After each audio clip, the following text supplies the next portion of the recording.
сторону, то есть тут забор и яма.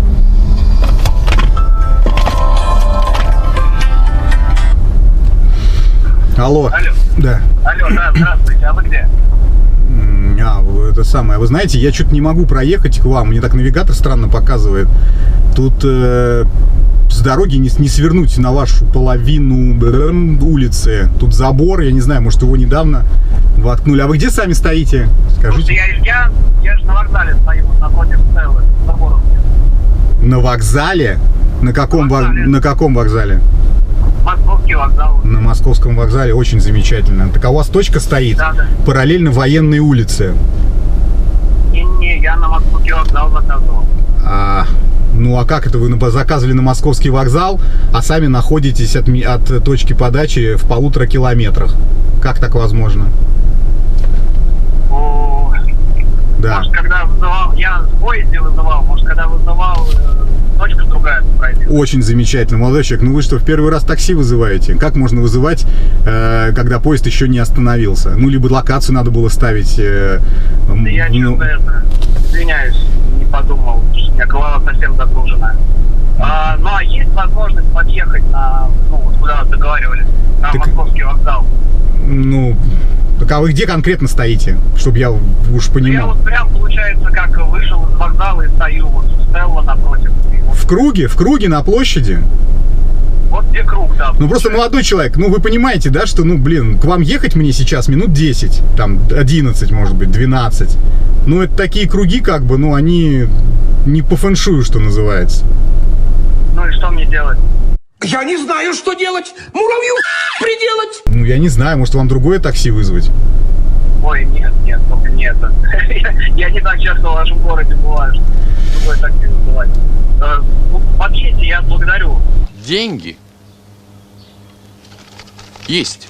Я действительно вчера звук удалил и так в поезде не спал в этом состоянии, у меня голова кругом. Ладно, тогда ждите, 10 минут мне надо будет. Хорошо. Давайте, да, спасибо. Давайте.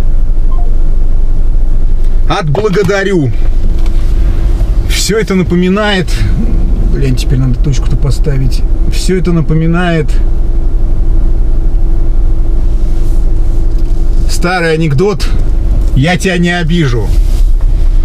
А в конце, ну чё, я ж тебя не обидел. Типа того. Я же не обидел, правильно? Так что все нормально. Давай пока. Вот и посмотрим, насколько сколько он сказал, Сапсана, Москва, значит. Москвичи, как говорится. Москва, она для элиты, и нужно это тоже записать. Я бы сделала так, чтобы Москва это был отдельный город, как Монако, да, как отдельное государство.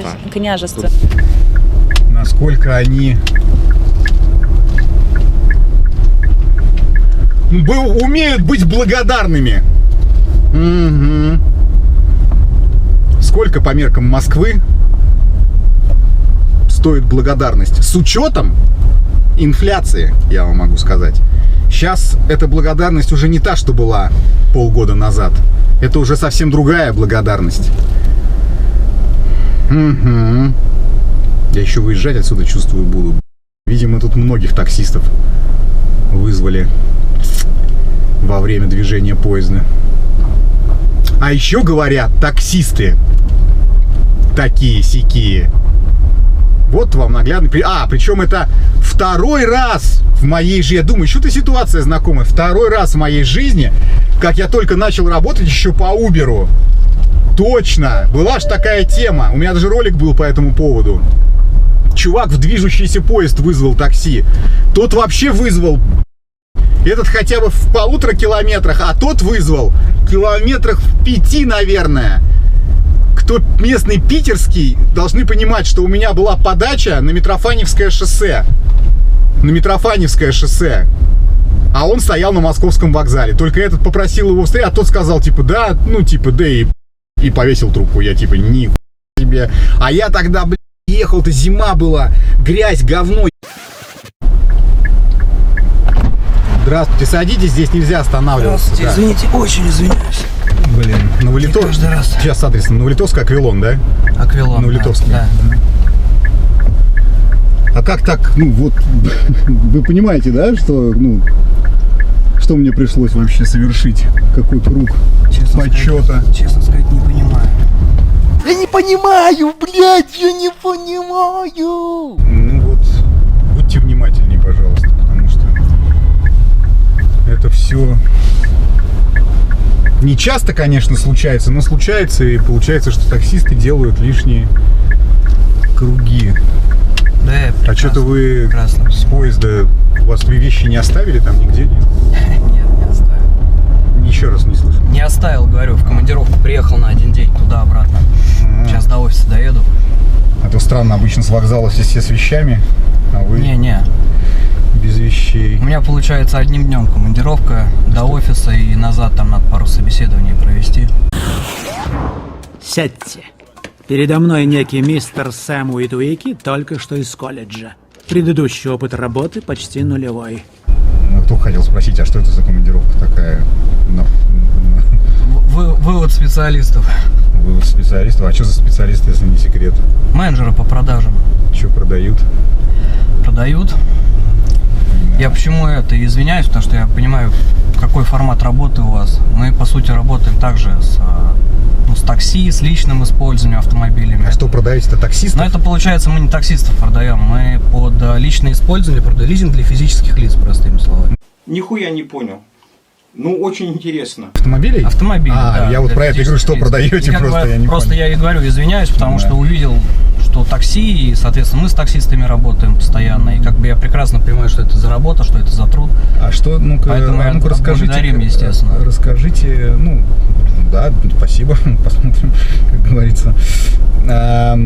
Что за... Серьезно? Да не, ну хорошо, я же ничего, просто много, так скажем, выдают векселей, как говорится. Ну, я не клянчу. Много говорят, всё, мало делают. Да, забудем про это. Вы лучше расскажите про лизинг, потому что мне эта тема на самом деле близка, потом скажу почему. Вы скажите, что вы делаете конкретно? Вы какой-то в банке в каком-то работаете?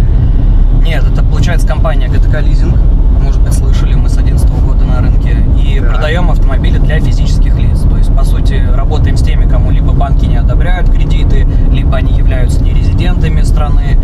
Помогаем им приобрести автомобиль. То есть, если приезжий кто-то, да, то... В том числе, да. Ну, у нас как бы большая аудитория. Это, например, из Киргизии много ребят покупают автомобили, с Северного Кавказа много ребят берут. Ну и, соответственно, там по Москве, Московской области, в Санкт-Петербурге вот офис открыли. Как правило, обращаются те, кому банки не одобряют. Мы имеем возможность им такую услугу предоставить. Сильное заявление. Проверять я его, конечно, не буду. Что это Берут через нас. Что это за кошерные условия такие? Кошерные условия в смысле? Ну, почему у вас такие... Почему им не в одном месте не одобряют, а у вас одобряют? У вас какие-то блатные истории есть, подходы?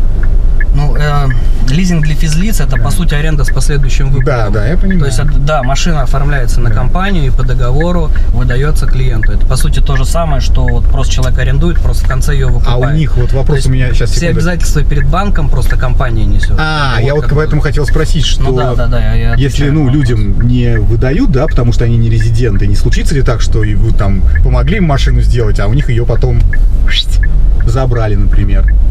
Или там ограниченное использование этого автомобиля, нельзя там куда-нибудь уезжать или еще что-то? Не, ну в этом плане-то как бы забрали, кто забрали?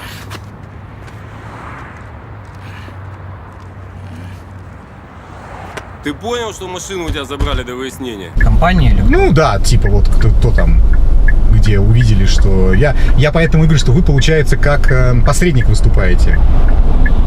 Ну, можно сказать и так. Мы привлекаем деньги из разных источников, из разных каналов, из банков. Ну, то есть, это нормальная схема, спокойная, честная, ровная, без проблем. Да, несколько разных форматов приобретения, поэтому как бы у нас в каком формате это все идет? Что мы с 2011 года на рынке работаем, все прозрачно и по договору, каждый пункт договора там можно прочитать, осмотреть, менеджеры могут рассказать. Поэтому в этом плане все чисто и прозрачно. Мы бы столько времени просто не существовали бы на рынке, если бы это какая-то левая схема была. Тем более рынок такси, он так тесно связан. Одного кинули, там уже на другом конце другие ребята знают. Там, кинули кого-то в Москве, в Санкт-Петербурге, скорее всего. А вот, кстати, вот вопрос-то, я сейчас объясню, почему я тоже интересуюсь. А вы в Москве только эти услуги предоставляете? Вот, и в офис еду специально. И в Питере тоже? Москва, Санкт-Петербург, в других странах есть офисы, но сейчас Москва и В Санкт-Петербург. других городах, наверное, не страны. В другие страны. А, и в других странах есть Да, даже? да. Есть и в Алматы, и в Арабских Эмиратах. О, у нас ничего офис. себе. Да у вас прям... Ну, основной фокус это Москва, Санкт-Петербург. Конечно. Ну, то есть, я понял. Ну, вообще круто. Смотрите, просто я столкнулся недавно с такой историей. Как вас зовут? Антон. Антон, меня Евгений, очень приятно. Смотрите, Да, Антон, мне тоже. я почему интересуюсь? Потому что у меня есть такое параллельное дело, параллельное коммерческое предприятие. Я подключашка, я не знаю, знаете вы, не знаете, что это такое. Я подключаю к Яндекс.Такси. Конечно. И в определенный момент все-таки я рассматриваю покупку физических автомобилей. И формирование уже живого, так скажем, физического таксопарка. Но я поездил, посмотрел, прицеливался на китайцев, ну, потому что это сейчас самая актуальная, да, сейчас история. Мне не очень зашли условия по лизингу. Мне что-то подсказывает, что нас наебали. Несмотря на то, что у меня очень хорошая кредитная история, вот, и хорошие обороты, но мне предлагают очень нехорошие условия в данном отрезке времени. И я как раз думал где-то вот более расширить, так скажем, диапазон поиска. И вы бы, конечно, было бы неплохо, если бы оставили контакт бы свой, да, и я бы вам на это самое обратился бы, посчитать бы. Вот у нас есть запрос на определенные автомобили по количеству, вот, и по моделям, а вы бы могли бы мне помочь. Вы могли бы или мне нужно кому-то... А как ты так встал-то здесь? Прикольно. Видимо, не все знают правила дорожного движения. Куда? Придурок. С твоими мозгами каток водить надо. Интересно. Да, ну, типа в Питере. Евгений, смотрите, удобно на ты? Ну, давайте, да. Да, смотри, получается, если брать машины, все, которые официально завозятся, мы можем достаточно хорошие условия сделать, даже лучше. Почему? Потому что у нас напрямую непосредственно с дилерами, да, есть договоренность на то, что мы выкупаем определенное количество машин, за счет чего они предоставляют нам скидку от РРЦ. А мне будет какой-то... Мы как раз таки за счет этого и делаем условия, ну, либо как в банке, либо даже бывает лучше, чем в банке. Потому что люди вот приходят, у нас в основном машины в наличии стоят сейчас очень много, и Cherry разных, и Cherry Tiggo 7 Pro, и Cherry Tiggo 7 Pro Max, и Ariza, Coolray стоят и так далее. Они приходят в салон, например, там тот же Coolray видят за 2,5, и приходят к нам, видят Coolray меньше 2 миллионов рублей. Да. Ну и, соответственно, когда считаем все условия, они, ну, как бы люди понимают в целом, что это условия хорошие. Шкурный вопрос, Антон. Да. Если у меня будет, соответственно, несколько автомобилей, смогу ли я Варианты возможно вытащить рассмотреть. какую-то скидку себе? Возможно, будет. Ну, Но тут это надо индивидуально согласовывать. Не, я понимаю прекрасно, я просто, ну вот, раз уж... Тут момент, чем больше Я автомобилей, ко тем мне больше сел риска человек, обычно. с которым можно, так скажем, которым можно воспользоваться в профессиональном плане, почему бы этим не воспользоваться? Ну, Так, а можно рассмотреть, что у вас там, рассматривать как, ну, вот телефон дадите или телефон, или какую-то ссылку на Можешь что-то, что? на YouTube канал подписаться, если удобно. YouTube канал веду свой. Ты ведешь свой YouTube канал? Да. Нихуя заявлять. Как раз там все про лизинг рассказываю, про условия, про подводные камни. Как называется? Антон ГТК лизинг, так и называется. У нас есть еще канал по премиальным автомобилям, это ГТК лизинг. Просто прямой канал. У нас получается их два, как бы мы занимаемся личным использованием и для работы в такси. Вот у меня по сути для такси канал и канал для личного использования ГТК. Это прям самый премиальный. Тебе прям подсказала судьба, куда сесть. Лизинг. Вот. Найти. Сейчас объясню. Антон ГТК лизинг. Вот этот, да? Да, это я. Привет, давно не снимал нашу стоянку, и какие машины мы приобретаем. Так, ладно. И второе как? Антон ГТК лизинг, а второй как? Просто ГТК лизинг. Просто ГТК лизинг. Понятно. Ну, на самом деле, да. И я так понимаю, что сейчас, ну, тоже задам вопрос, тем более, что у вас есть аналитика такая своя.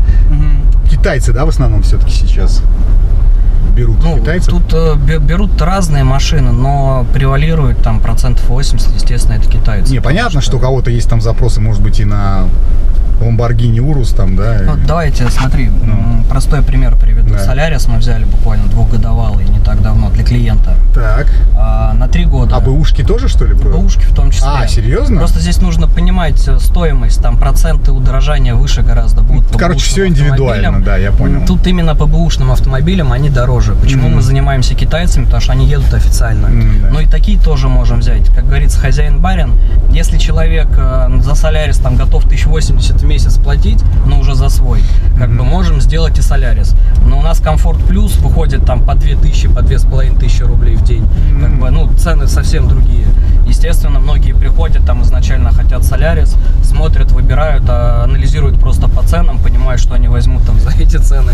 И за эти, естественно, большинство там приобретает китайцев. Тем более они в наличии стоят. У нас люди любят приехать, посмотреть, все, потрогать и уехать на этом. Да. Так что 90 будет, я думаю, процентов китайцев к концу года уже, а в следующем году мы точно выйдем на 100% китайцев.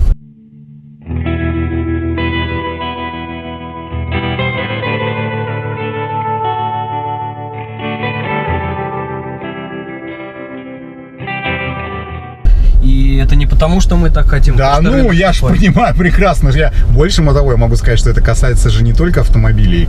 И это же касается многих историй, многих аспектов, где скоро 100% доля будет китайцев. Да. Нас, поджимают же, да, со всех сторон. Мобильники, я не знаю, там какие-то там техника уже вся на 100% китайская. Какие-нибудь, не знаю, там продукты, сырье, еще что-то. Ну, до хрена чего будет китайского. Это грустно или весело?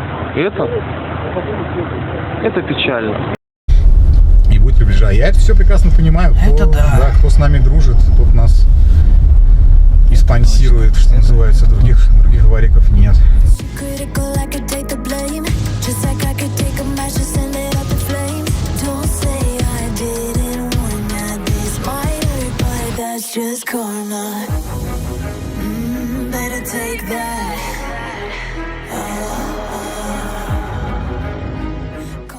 Все-таки меня такой момент волнует, только пойми меня правильно, да, сейчас же много всяких шаромыжников, да, везде, все пользуются тем, что... Всю жизнь много. Да, а сейчас-то, тем более, потому что ситуация на всех рынках, не только автомобильных, да, вообще в стране ситуация не айс, и вылезает куча всяких, будем называть их... Скажем так, пока их много, мы будем работать и будем всегда в топе, так скажу. Но вы прям вот... я еще раз задам вопрос. Вы прям, честная, нормальная, официальная, белая. Мы бы не проработали просто столько. Здесь же, я реально говорю, очень сильно сарафанное радио. И у нас вначале-то не было там ни рекламы никакой, вообще ничего. И, по сути, люди приводили людей. То есть у нас один человек покупал и за собой 5 приводил. И сейчас, по сути, точно так же это все работает. Еще такой момент. Нет у вас такого, что все-таки тема такая достаточно серьезная, да, все-таки это лизинг, кредитование. То, что вы помогаете, да, и дальше, человек сам плавает как, сам по себе, короче. Мы свою задачу выполнили, а вы там сами как хотите, так и это самое развлекаетесь. Слушай, тут как бы в какой формат? Тут есть сопровождение у нас от начала до конца. Оно в чем заключается? Если вдруг ДТП там случилось у человека, либо хороший еще пример. что-то, да. У нас есть непосредственно службы, которые помогают непосредственно этот вопрос решить. То есть человек там приезжает к нам, получает все необходимые доверенности. Вот, кстати, здесь важный момент, я бы тебе хотел отметить, что человек ту выплату, которую страховая делает, не компания ее себе забирает, а человек ее себе забирает для того, чтобы восстановить машину, что тоже немаловажно. Потому что во многих таких организациях, компаниях, либо таксопарке, если это выдают в аренду своим выкупом, либо в раскат, как это еще правильно там называется, как правило, компания себе все забирает, а ты уже дальше там сам что хочешь, то и делай. Да. Вот чтобы коммуникация была хорошая, у нас по сути сейчас есть клиентская служба, клиентский сервис так называемый, который эти вопросы и решает. Мы буквально недавно внедрили, и вот все вопросы, они по сути отлетают в моменте. Там попал человек в ДТП хоть в 4 часа утра, позвонил, все вопросы его решили, сказали, куда обратиться, что сделать там и так далее. Ничего себе. Это, кстати, это хорошо. Это, скажем так, вас характеризует как контору не однодневку. Вот это я за это всегда переживаю, понимаешь, да? То есть люди как бы оп, оп-оп-оп-оп, как это самое у китайцев бывает. Я слышал даже, да, что к нам-то стекаются китайцы, те, которые закрепились на рынке, а до хрена в Китае контор, которые вот сегодня открыли, сделали машину, и она не продалась. Ну, там продали, там, условно, там, 1000 штук. Бизнес забуксовал, они его закрыли, ни запчастей. И ничего нет. Ничего вообще, ни конторы нету, ни хрена, просто растворяется и все. Типа, это популярная тематика, поэтому нужно покупать те китайские автомобили, которые уже на рынке там несколько лет присутствуют. Ну, это Chery и Geely сейчас самые популярные марки. Да. Да. А так, по поводу, знаешь, это, как ты правильно там сказал, гарантия, не гарантия, там, чтобы все нормально было. Я в компании уже больше 4 лет сам работаю, и на моих глазах уже там очень-очень много людей, кто купили машину, выкупили машину. Вот, ну, я тебе YouTube свой дал, зайди, посмотри, там очень много отзывов, которые люди выкупили, реально выкупили автомобили и рекомендуют. Очень много отзывов, где люди там купили только автомобили, только начали с нами там совместный выкуп данного автомобиля. Очень много полезной информации, как быть, если там случилось это, что делать, если случилось это и так далее. Я обязательно посмотрю, мне это реально сейчас, вот я буквально, ну не на днях, ладно, недели полторы назад, я прям ездил по всем китайским салонам, так называемым, и узнавал как раз про лизинг и смотрел тачки. Смотри, ты был здесь когда-нибудь? Я здесь первый раз. Вот 15-й дом вот здесь вот, просто я разберусь. Не знаю, как я пройду здесь, не пройду. Вот он. Вот Аквилон. Видишь, написано, да, Аквилон. Да. Вот, соответственно, 15-й дом. Он стоит, вот смотри, вот такой вот Т-образной штукой. Вот это, наверное, я не знаю, вот, это Аквилон. Торговый центр, а это бизнес-центр. Видишь, вот написано Аквилон. Все, вот. Вижу, спасибо. Ну, у тебя визнал там, по-моему, да? Так. Чего? У тебя безнал же. Отблагодарить. Нал. Так. Сколько? Я не знаю. 1002 дайте. Я не знаю, как у вас это устроено. Ну, ты смотри по Москве. Ну это прям... Держи. Вот это прям по-московски. Слушай, давай тогда так сделаем. Смотри.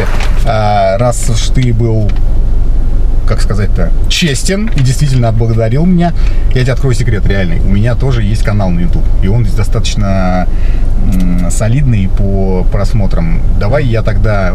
Мне просто часто тоже задают вопросы, где взять... Ну, есть ли контакты конторы, которые можно посоветовать, где можно взять тачку, там, в лизинг, вот эта вся тематика. Я прикреплю ссылку. Прям крутой канал? Ну, прям крутой канал. Я тебе... Это круто. Я тебе напишу в твоем канале, сейчас не буду тебе занимать голову, я тебе напишу в твоем канале в комментарии, хорошо? Вот, напишу в твоем канале в комментарии. Я приделаю ссылку на оба твоих канала.